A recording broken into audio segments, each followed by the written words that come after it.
휴머노이드 로봇 시장도 지금 굉장히 빠르게 발전을 하고 있습니다. 2024년 현재 휴머노이드 시장도 15억 달러 정도는 되는 상황인데, 이렇게 2035년까지 380억 달러 시장으로 매년 한 17.5%씩 성장할 걸로 예상이 되고 있습니다. 4차 산업혁명과 함께 로봇에 인공지능이 탑재가 되면서 두뇌가 탑재가 되기 시작했죠.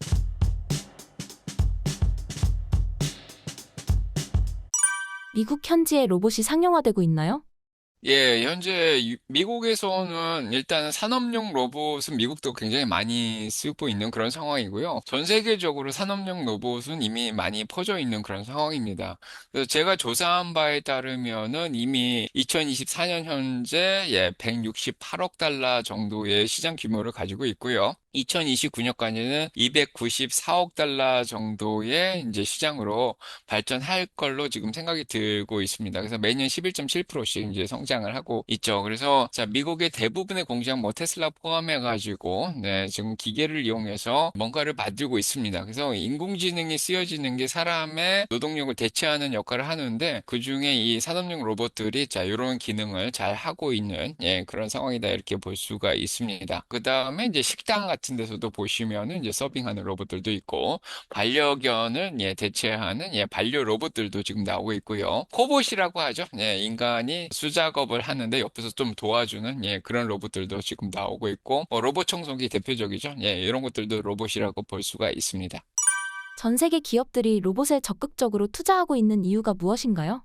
로봇 시장이 굉장히 커지고 있는 그런 상황입니다. 그래서 지금 산업용 로봇 시장은 방금 얘기 드렸지만 휴머노이드 로봇 시장도 지금 시장이 굉장히 빠르게 발전을 하고 있습니다. 그래서 2024년 현재 휴머노이드 시장도 15억 달러 정도는 되는 상황인데 이렇게 2035년까지 380억 달러 시장으로 매년 한 17.5%씩 성장할 걸로 지금 예상이 되고 있습니다. 지금 4차 산업혁명과 함께 이런 휴머노이드 로봇이라든지 로봇에 인공지능이 탑재가 되면서 두뇌가 탑재가 되기 시작했죠. 그래서 3차 산업혁명까지는 어떻게 보면은 사람을 도와주는 입장에서 혁명이 일어났다. 뭐 이렇게 보시면은 4차 산업혁명부터는 인간을 대체하기 시작했죠. 그래서 인간이 설 곳이 점점 줄어들고 있는 그런 상황입니다. 다행히도 인구가 좀 줄어드는 그런 나라들도 있는데 자, 이런 면에서는 좀 도움이 되지 않을까. 자, 이런 생각도 듭니다. 자, 그래서 휴머노이드 시장에 일단은 인공지능이 탑재되면서 인간의 노동력을 대체하면서 노동 절감 효과를 가질 수 있는 거죠. 그래서 노동 비용이 많이 줄어들면서 확실히 생산력을 올려주는 그런 역할을 합니다. 그래서 많은 회사들 또 아니면 인간들의 삶, 저희 삶 가운데 이런 로봇들을 채택하면서 훨씬 더 효율적인 그런 생활을 누리고 또 수익도 더 많이 낼 수 있는 구조로 바뀌어 나가고 있다. 이렇게 보시면 되겠습니다. 휴머노이드 로봇은 스마트폰처럼 시대를 혁신할 수 있을까요?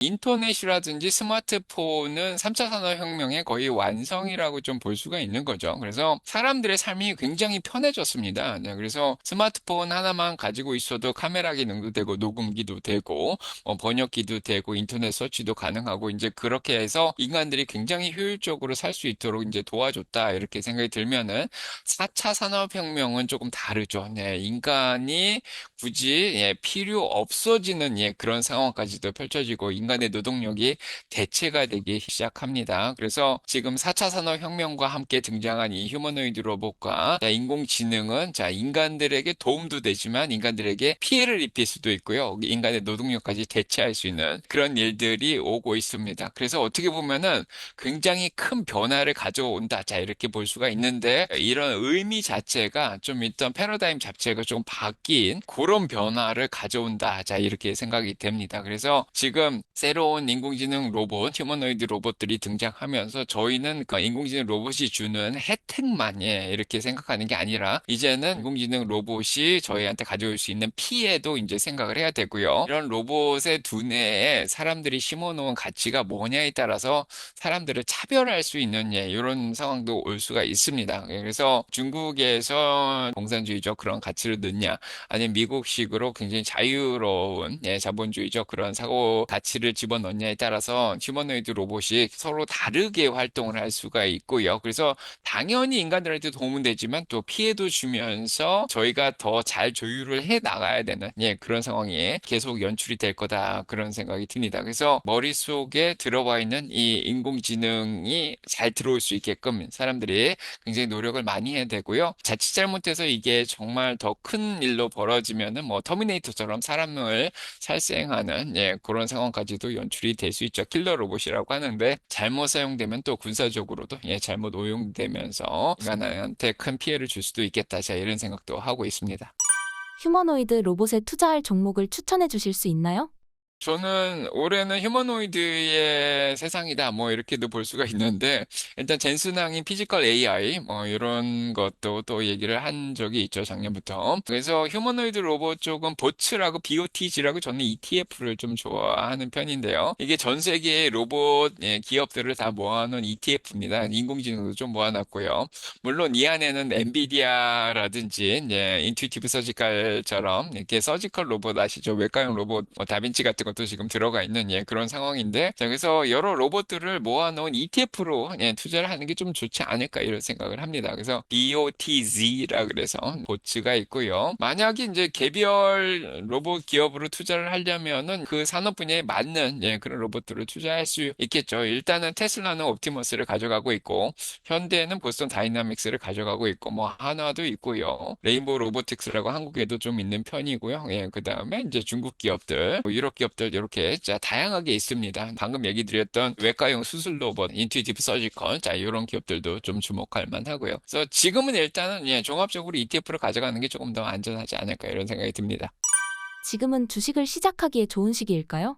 네, 그렇습니다. 그래서 지금 S&P 500의 주당 순이익을 기준으로 해서 적정 주가를 계산을 하면요. 한 5,400 정도 나오고 있습니다. 그래서 이 5,400보다 지금 오늘 조금 많이 올라오긴 했습니다. 5,300대까지 올라오긴 했는데 아직은 조금 더 기회가 남아있다 이런 생각이 들고요. 개별 주식별로 적정 주가보다 싸진 게 지금 굉장히 많이 있습니다. 그래서 오늘 일단은 테슬라는 넘어가 버린 그런 상황이긴 하지만은 뭐 애플이 210불이라 그러면 그 밑에 있는 상황이고 아마존 같은 경우에도 200불 밑이라 그러면 아직도 이제 살만하고요. 그다음에 메타도 600불이라고 생각하면 그거보다는 아직은 할인을 하고 있다 뭐 이렇게 생각이 들죠. 그래서 적정 주가보다 지금 싼 주식들이 굉장히 많이 보이기 때문에 굉장히 시작하기 좋은데요. 자, 이번 주 월요일이 좋았죠. 그래서 4월 7일이나 4월 9일 정도 아니면은 이번 주 월요일에 이제 주식시장이 다시 한번 바닥까지 내려왔던 상황인데 그때가 좀 주가가 좋은 종목들이 많이 보였는데 뭐 아직도 조금은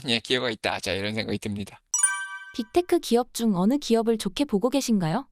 빅테크 기업들은 다 좋다. 자, 이렇게 생각이 듭니다. 저는 4차 산업혁명과 관련된 주식들을 굉장히 좋아하기 때문에 이커머스를 하는 아마존이라든지 뭐 일단 AWS 같이 자, 클라우드도 하고 있죠. 그 다음에 클라우드 서비스의 가장 대표적인 마이크로소프트라든지 그 다음에 구글도 괜찮다. 이렇게 생각이 들고요. 당연히 최근에 많이 유행하고 있는 생성형 AI 자, 이쪽에 이제 라지 랭귀지 모델을 같이 발전시키고 있는 메타라든지 구글이라든지 이런 데도 이제 굉장히 자 유망하다고 볼 수가 있고요. 일단 오픈 AI하고도 협력을 하고 있는 마이크로소프트도 굉장히 좋다 이렇게 생각을 하고 마이크로소프트도 아지르 같이 자 클라우드 서비스를 잘 하고 있는 그런 상황이죠. 그 다음에 이제 테슬라 같이 자율주행이라든지 이제 소프트웨어를 발전하고 있는 이런 기업들도 굉장히 좋고 자 애플도 애플 인텔리전스처럼 인공지능 쪽에 개발을 계속해서 하고 있는 그런 상황입니다. 물론 이런 모든 클라우드라든지 인공지능의 바탕이 되는 게 또 반도체죠. 그러다 보니까 자, 엔비디아가 일단은 이 데이터 센터 쪽에 이제 점유율도 80% 이상 가져가고 있고 1등 기업이기 때문에 지금 데이터 센터 쪽에 이제 반도체를 만들고 있는 엔비디아도 굉장히 주목할 만하다. 자, 이렇게 생각이 듭니다. 그래서 이런 모든 기업들이 일단은 다 좋다 이렇게 볼 수 있습니다. 그래서 앞으로의 성장률도 최소한 10% 이상은 계속해서 성장을 오랜 시간 동안 해줄 수 있지 않을까 이런 생각이 들고요. 물론 방금 얘기 드렸듯이 이런 이런 종목들이 좋다 그래서 막 살 수는 없고요. 이런 종목들의 적정 주가를 계산하신 다음에 그거보다 좀 싸게 사는 게 좋겠다. 자, 이런 생각이 듭니다. 그래서 애플은 뭐 210불보다 좀 싸게 산다든가, 아마존은 200불 밑에서 산다든가, 마이크로소프트는 400 밑에서 산다든가, 예, 구글 같은 경우에 한 170불 밑에, 뭐 테슬라는 234불, 예, 요렇게 이제 적정 주가를 계산하신 다음에 그 적정 주가 플러스 마이너스 5% 이내에서 네, 보시고 그 밑에서 할인할 때 조금씩 모아 가시는 게 좋겠다. 자, 이런 생각이 듭니다.